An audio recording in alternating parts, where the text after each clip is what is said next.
வீடியோவில் மாங்காய் ஊறுகாய் எப்படி டேஸ்ட்டாக செய்யறதா பார்க்க போகிறோம். அதுவும் சுலபமான முறையில். இந்த மெத்தடில் நீங்கள் செய்யும்போது மாங்காய் ஊறுகாய் ரொம்ப நாள் கெடாது, நம்ம வச்சு யூஸ் பண்ணலாம். பாருங்கள், பார்க்கவே எவ்வளோ சூப்பராக இருக்குன்னு சொல்லிட்டு. இப்போ இந்த மாங்காய் ஊறுகாய் எப்படி செய்யலான்னு பார்க்கலாம். Hi friends, welcome to monkey style. வீடியோக்குள்ளே போகிறதுக்கு முன்னாடி நீங்கள் நம்மளோட சேனல் இன்னொரு சப்ஸ்கிரைப் பண்ணிடுங்க. பெல் பட்டனை கிளிக் பண்ணிட்டு ஆல் பட்டனை கிளிக் பண்ணிக்கோங்க. அப்போ தான் நம்ம போடுற வீடியோஸ் எல்லாமே உங்களுக்கு வந்து நோட்டிஃபிகேஷனில் வரும். வாங்க வீடியோக்குள்ளே போகலாம்.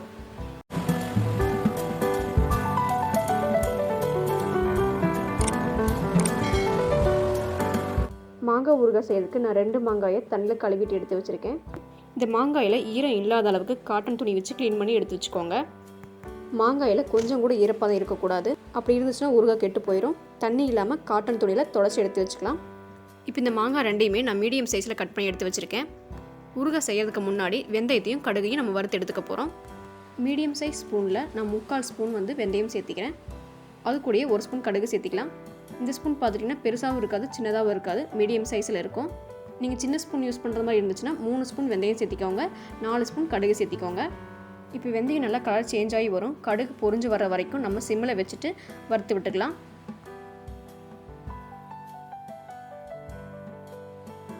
இப்போ பாருங்கள், வெந்தயம் நல்லா கலர் சேஞ்ச் ஆகிடுச்சு, கடுகும் பொரிஞ்சு வந்துருச்சு. இப்போ இந்த டைமில் நம்ம ஸ்டவ் ஆஃப் பண்ணிவிட்டு இதை பவுடர் பண்ணி எடுத்து வச்சுக்கலாம்.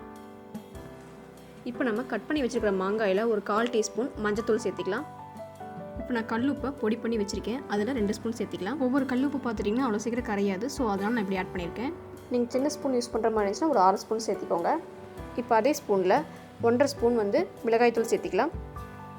உப்பும் காரமும் கரெக்டாக சேர்த்திக்கணும். ரொம்ப கம்மியாக இருந்தாலும் நல்லா இருக்காது, ரொம்ப அதிகமாக இருந்தால் ஊறுகாயே வேஸ்ட்டாக போயிடும். ஸோ கரெக்டான லெவலில் பார்த்துட்டு சேர்த்திக்கோங்க. இப்போ அது கூடயே ஒரு 5 கிராம் பெருங்காயத்தூள் சேர்த்திக்கலாம்.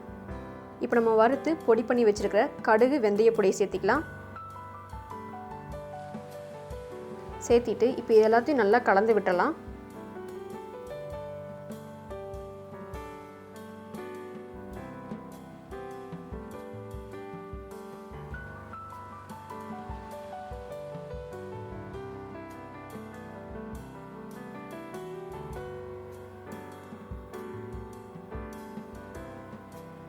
இப்போ நம்ம ஊறுகாய் செய்ய ஸ்டார்ட் பண்ணிடலாம். பேன் வச்சுட்டு எண்ணெய் சேர்த்திக்கலாம். எண்ணெய் சேர்த்தும் போது நல்லெண்ணெய் சேர்த்திக்கோங்க, அப்போ தான் ரொம்ப நாள் கெடாமல் வரும். அதுவும் கொஞ்சம் கூடுதலாக சேர்த்திக்கோங்க. இப்போ நான் 2 மாங்காய்க்கு 150 ml எண்ணெய் சேர்த்திருக்கேன். 2 மாங்காய்க்கு 150 ml கரெக்டாக இருக்கும். இப்போ எண்ணெய் சூடானது ஒரு 1/2 டீஸ்பூன் கடுகு சேர்த்திக்கலாம். ஏற்கனவே நம்ம கடுகு பொடி பண்ணி வச்சுருக்கறனால கடுகு கம்மியாக சேர்த்திக்கலாம். கடுகு பொரிஞ்சு வந்ததும் கருவேப்பிலை சேர்த்திக்கலாம். இப்போ அடுப்பை முழுமையாக கம்மி பண்ணிக்கோங்க. இப்போ நம்ம கலந்து வச்சுருக்கிற மாங்காய் சேர்த்திக்கலாம். எப்போவுமே நம்ம ஊறுகாய் தாளிக்கும் போது லோ ஃப்ளேமில் தான் இருக்கணும், இல்லைன்னா பொடி எல்லாமே கருகிரும். மாங்காய் சேர்த்திட்டு எல்லாத்தையும் நல்லா கலந்து விட்டுருங்க. ஒரு 10 நிமிஷத்துக்கு இது அப்படியே இருக்கட்டும். நம்ம கலந்து வச்சுருக்கிற பெருங்காயத்தூள் மிளகாய்த்தூள் எல்லாமே நல்லா எண்ணெயில் வதங்கட்டும். மூடி எதுவும் போட்டு மூடாமல் இது ஒரு 10 நிமிஷத்துக்கு லோ ஃப்ளேமில் இருக்கட்டும்.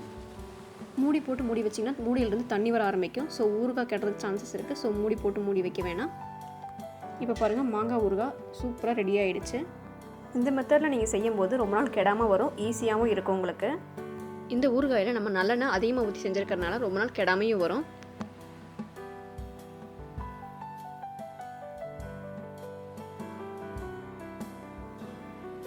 இந்த ஊறுகாயை 4 மாதத்துக்கு நீங்கள் தாராளமாக ஸ்டோர் பண்ணி வச்சு சாப்பிட்லாம். தண்ணி படாமல் பார்த்துக்கணும். ஊறுகாய் யூஸ் பண்ணும்போது ஸ்பூனில் தண்ணி இல்லாமல் பார்த்துக்கோங்க. இந்த மாங்காய் ஊறுகாய் நீங்கள் அப்போவே சாப்பிட்டாலும் நல்லா தான் இருக்கும். நீங்கள் ஒரு நாள் ஃபுல்லாக ஸ்டோர் பண்ணி வச்சுட்டு நல்லா ஊற வச்சு அடுத்த நாள் சாப்பிடும்போது இன்னும் நல்லாயிருக்கும். இந்த மாங்காய் ஊறுகாயை ஒரு நாள் ஃபுல்லாக ஊற வச்சுட்டு நீங்கள் அதுக்கப்புறம் ஃப்ரிட்ஜில் வச்சு ஸ்டோர் பண்ணி சாப்பிட்லாம். நீங்கள் வெளியே வச்சு யூஸ் பண்ணுற மாதிரி இருந்துச்சுன்னா அப்பப்போ வெயிலில் வச்சு எடுத்துக்கோங்க, அப்போ தான் கெடாமல் இருக்கும். இப்போ 2 மாங்காய் கட் பண்ணி செஞ்சதில் எனக்கு 2 ஜாடியில் ஊறுகாய் கிடச்சிருக்கு. இப்போ இது எல்லாத்தையும் ட்ரான்ஸ்ஃபர் பண்ணிக்கலாம்.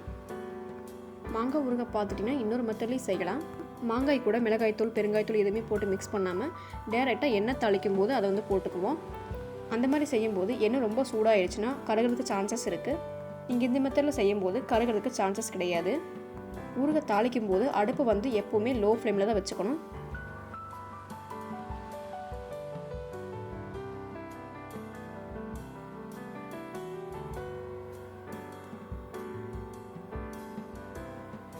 இப்போ இதை மூடி போட்டு மூடி வச்சிடலாம். நல்லா ஊறட்டும்.